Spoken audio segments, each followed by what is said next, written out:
Bonjour, Monsieur Diop. Aujourd'hui, nous aimerions parler du doute philosophique. Qu'est-ce que le doute, Monsieur Diop? Et pourquoi le doute est nécessaire en philosophie? Quelle est sa place dans l'activité philosophique? Le doute est incontournable dans l'activité philosophique. Celui qui ne doute pas ne philosophe pas. Et cela, Aristote l'a bien noté lorsqu'il écrit. J'ouvre le guillemets. L'ignorant affirme. Le savant doute. Le sage réfléchit. Je ferme le guillemets. En philosophie, quand on parle de doute, on pense à la réflexion, on pense à l'analyse. Aristote nous dit que le doute est le commencement de la sagesse. La sagesse, il faut comprendre que c'est la recherche de la connaissance de soi, du monde autour de soi. Et l'un des plus grands obstacles à cela, c'est nos certitudes. La certitude, c'est l'opposé du doute.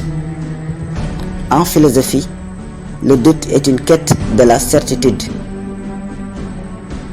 Lorsqu'on a une vision fixe, une vision étriquée de la réalité, on ne peut pas percevoir cette réalité telle qu'elle en est. Douter, ainsi, c'est créer une fissure dans l'image qu'on a de qui on est, de ce qu'on est, que le monde est pour pouvoir vivre et ressentir ce qui se passe dans l'instant. Au-delà de nos filtres, au-delà de nos préconceptions, au-delà de nos croyances. Et pour aller au-delà de nos certitudes, des certitudes de qui nous sommes, des certitudes de comment est le monde, il ne s'agit pas de remplacer des croyances, certaines visions de la réalité par une autre, mais simplement il s'agit de suspendre nos compréhensions du monde. Lorsque l'on médite par exemple, cela va permettre de mettre en pause cette identification à une certaine conception du monde, une certaine conception de qui nous sommes. On va arrêter ce langage intérieur qui nous dit ça c'est bien, ça c'est souhaitable. Pour accéder à la connaissance, on doit mettre en pause notre définition du monde, nos certitudes. C'est pourquoi Aristote nous dit que le doute est le commencement de la sagesse. Donc, ce qu'il faut comprendre ici, c'est que le philosophe doit douter. Parce que le philosophe est un homme qui est passionné de la vérité. Il cherche la vérité. Et pour cela, il faut qu'il doute. Et c'est pourquoi on peut comprendre René Descartes lorsqu'il écrit j'ouvre le guillemets. Pour examiner la vérité, il est besoin une fois dans sa vie de mettre toutes choses en doute, autant qu'il se peut. Fin de citation.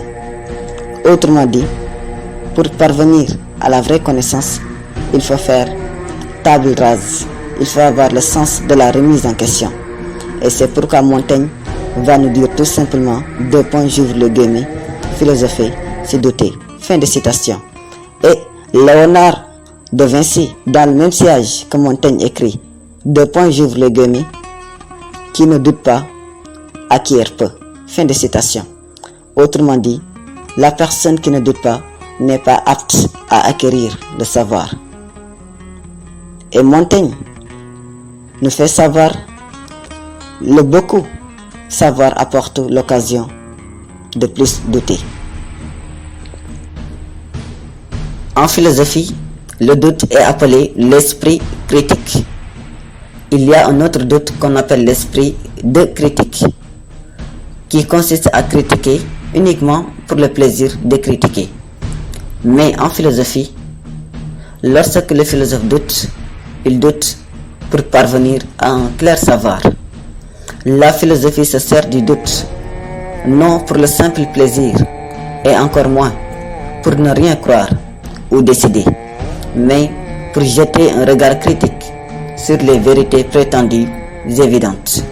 Le doute philosophique est une méthode pour s'assurer de la valeur de nos opinions. Pour philosopher, il faut avoir la capacité de remettre en question ce qui paraît évident, les vérités acceptées trop rapidement. Le doute nous permet d'analyser un concept, de revoir une affirmation, de débusquer l'implicite porteur de toute problématique. En outre, le doute est l'antidote par excellence à l'esprit dogmatique, pour qui la vérité ne souffre pas la discussion, au fanatisme dont les tenants n'hésitent pas à imposer leurs croyances aux autres tant qu'ils sont à l'abri du doute. Puisqu'il aspire à la sagesse, puisqu'il est désireux d'être un sage, forcément le philosophe doit douter. C'est ainsi qu'on peut comprendre Aristote lorsqu'il affirme j'ouvre les guillemets. L'ignorant affirme, le savant doute, le sage réfléchit. Fin de citation. Nietzsche vient pour dire j'ouvre les guillemets. Ce qui rend fou, ce n'est pas le doute, c'est la certitude. Fin de citation. Et Voltaire vient nous confirmer j'ouvre les guillemets. Le doute est un état mental désagréable, mais la certitude est ridicule. Fin de citation. Juste pour montrer qu'une personne qui ne doute pas ne peut pas être un sage. Parce que le doute, c'est la capacité de remettre en question toutes les vérités établies, mais pour chercher de les fonder rationnellement par les lumières de la raison. Ainsi, le philosophe n'est pas un homme qui croit de façon naïve et spontanée ce qu'on lui dit. Le philosophe n'est pas un sot. Le philosophe, c'est celui qui réfléchit toujours avant d'accepter une idée comme vraie. C'est pourquoi on peut comprendre Diderot lorsqu'il écrit j'ouvre les guillemets. Ce qui caractérise le philosophe et le distingue du vulgaire, c'est qu'il n'admet rien sans preuve, qu'il n'acquiesce point à des notions trompeuses et qu'il pose exactement les limites du certain, du probable et du douteur. Fin de citation. Albert Camus vient nous faire savoir j'ouvre les guillemets, une seule certitude suffit à celui qui cherche. Fin de citation. Car celui qui cherche est appelé à remettre en question cette certitude. Remettez toutes vos certitudes en cause. Tout est à redécouvrir, nous dit Nietzsche. Pourquoi le doute est important? Le doute, c'est ce qui permet le progrès de l'humanité, à la fois au sens moral, mais aussi au sens historique, scientifique, etc. Car douter, ce n'est rien d'autre que faire preuve d'esprit critique. Ainsi, pourquoi le doute est nécessaire en philosophie? Douter est la première étape de la connaissance.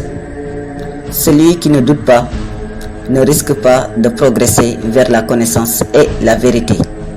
En effet, si je ne doute pas, je ne risque pas de me rendre compte de mon ignorance. Le doute permet de prendre conscience de mon ignorance. C'est ainsi qu'Aristote dira, le premier savoir est le savoir de mon ignorance. C'est le début de l'intelligence.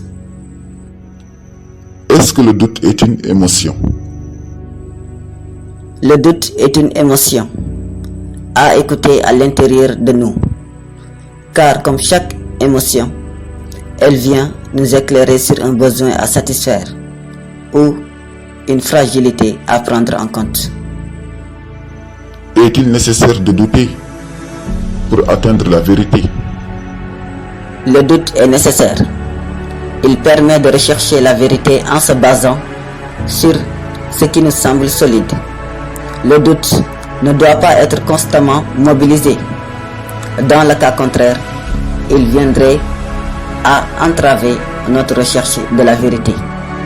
Le doute doit rester à sa place, mais il ne doit pas autant cesser d'exister. Mais le doute ne peut-il pas être une force ou une faiblesse dans certaines situations?